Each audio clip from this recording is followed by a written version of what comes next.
we doing today, boys and girls? It's your boy IronWings3187 coming at you with another firearms review. Today we will be discussing what is probably the funniest or most unusual firearm in my collection, because this is one of the ones that I've kind of customized a little bit more heavily than usual. This is my Rossi Tuffy 410 snake charmer. So, a lot of you quick-witted guys there will notice that this is kind of odd because it doesn't come with the usual snake charmer stock, which is very short length of pole, has a back door on it that'll hold 4 shells, 5 shells in it, and it has a thumb hole in it. It's not really so much meant for traditional shouldering as it is, holding like a blaster and, pointing at the back of a snake's head and pulling the trigger. And, I like that idea. It's a handy little concept, especially if you have snakes in your area like I do, where you're dealing with sidewinders, western diamondbacks, and Mojave greens. That being said, I wanted this to be a little bit more useful when I take it to a range or, if I have a coyote issue. I also wanted something that'll handle 410 3-inch buckshot shells a little bit better than something like the earlier shotgun stock that was all plastic, had no butt pad to it. It was just a horrific experience to shoot 3-inch buckshot through this. That being said, this is only 33 inches overall with the new stock. What I did is I called Rossi. You can see it's unloaded. I called Rossi and told them that I bought a 410 shotgun from a friend of mine, and the stock on it was cracked, split in half along the back. It isn't. I still have the stock in my closet, but I wanted a wood stock that was a little bit longer in the length of pull. And you can see here, it's still a little short. It forces you to kind of choke up on the gun, but it is far more useful and usable than the original stock, which really was just kind of, this is about how small that stock was. Unfortunately, that created the negative side effect of having to personally shape and form this stock to this particular shotgun. It's fit well enough that I feel safe firing it on occasion, especially with 2.5-inch birdshot loads that I use for snakes or coyotes.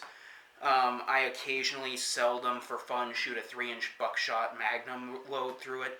But I'm kind of afraid that because the stock is just fit to it, it's not like extremely welded on there, it's not custom form fit, it'll snap the screw and I'll wind up with no way to get into this actual receiver, remove that screw and put the old stock back on. So, as I said, it's only 33 inches long, and it is fairly simple to disassemble. All you have to do, unscrew this little sling swivel right here, though I don't recommend you attach a sling to it. Remove the fore-end, remove the barrel, and there's your receiver. So this is actually, this is pretty handy as a backpack gun, something that you could throw into a pack with some shotgun shells and use as a bug-out gun. For a while, that was actually my plan for this shotgun, to make it my bug-out kit gun.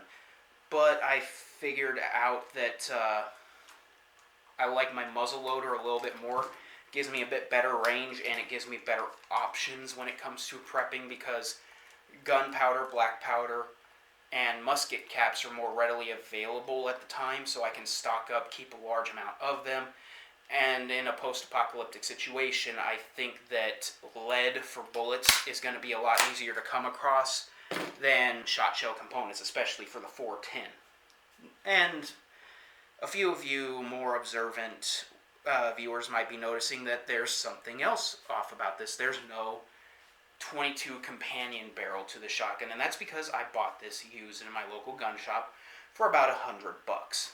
Not a bad deal, but it didn't have the 22 barrel, didn't have a lot of the other stuff that usually comes with it. It just had what you see before you. Even the stock I had to order from Rossi for $60 because this is out of warranty. And you can kind of tell it is because newer models of this Rossi, they don't have this switch safety like the older H&R snake charmers did. It is a transfer bar firearm, unfortunately. And the shot shell, you can't see the stock because I don't have it out here, unfortunately, but the stock that came with this is the old-fashioned style with a sliding trapdoor. You can throw shells in and close, whereas the newer ones, they went more economical and put in a saddle shell holder inside the stock itself. So, would I recommend you buying one of these? What are the uses for it? Well, beyond just being used for snakes, pests, that sort of thing, 410 is always something that I kind of recommend you picking up because, yeah, it can be a bit difficult finding the shells in more pandemic times and it's a little harder to reload for. You're not really going to go out and blast through a 500 brick pack of 410 like you would a 12 gauge with this, especially being a single shot. Do I recommend you buy one? Yes, for a multitude of reasons. It's really good for dealing with pests. It's very nice and compact. It's got a good amount of firepower for the size of the package that it is. And it's really good for youth shooters, oddly enough. Hear me out. With the 22 barrel on this thing, you have to think. This is built for this specifically sized 410 barrel. Not very large right now, but if you consider putting in a massive amount of steel and just boring a 22 hole in there, this is actually a very good target rifle for a youth shooter because it's a bit heavier than your normal youth 22s like the Cricket or, I can't remember, I think it's the Asp, something like that. It's a single shot 22 modeled after the Arctic Warfare Patrol rifle. So this is a bit heavier. It's a decent target rifle for a kid if you're in the age of 9, 10, 11 years old. Not old enough to really get into larger caliber firearms yet, but older than a kid who needs that small, extremely tiny youth-style shotgun, rifle, or pellet gun, a BB gun. So if you can find one of these at a decent price, yeah, sure, I'd go ahead and pick it up because I think the new models cost somewhere in the neighborhood of $200 to $300. If you can find one for $100, it's a good score. It'll do its job admirably.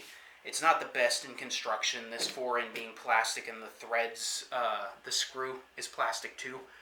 I would also recommend, if you're going to use it for your own personal firearm instead of a kid or as just a snake blaster, go ahead and call Rossi and get yourself one of these stocks. You're going to spend a little bit of time sanding it down, fitting it to your rifle. This has gotten, I restained this completely with True Oil and Birchwood Casey stain because it comes like, I can't even describe the color. It's almost like if you've seen a Lee reloading product, that same color red, or like a Clorox orange.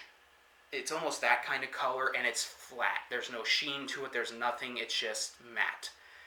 And since I was going to have to sand and fit this to the rifle, the shotgun anyway, I decided I was just going to restain the whole thing. It does have the negative side effect of the butt pad being a little bit larger, but given the minimum recoil or kick for a guy of my size with a 410, it works. It's a little bit Frankenstein, but I love it. So would I recommend you buy it? I'd say yeah, it's a fun little toy. It's excellent for youth shooting, and it's a great little thing for if you want to take your kids skeet shooting, let's say. So, with that, go ahead and pick one of these up. Like I said, it's just great fun. It doesn't cost a whole lot, and since it's single shot, it's going to be fairly reliable. With that out of the way, this has been Iron Wings 3187, signing off.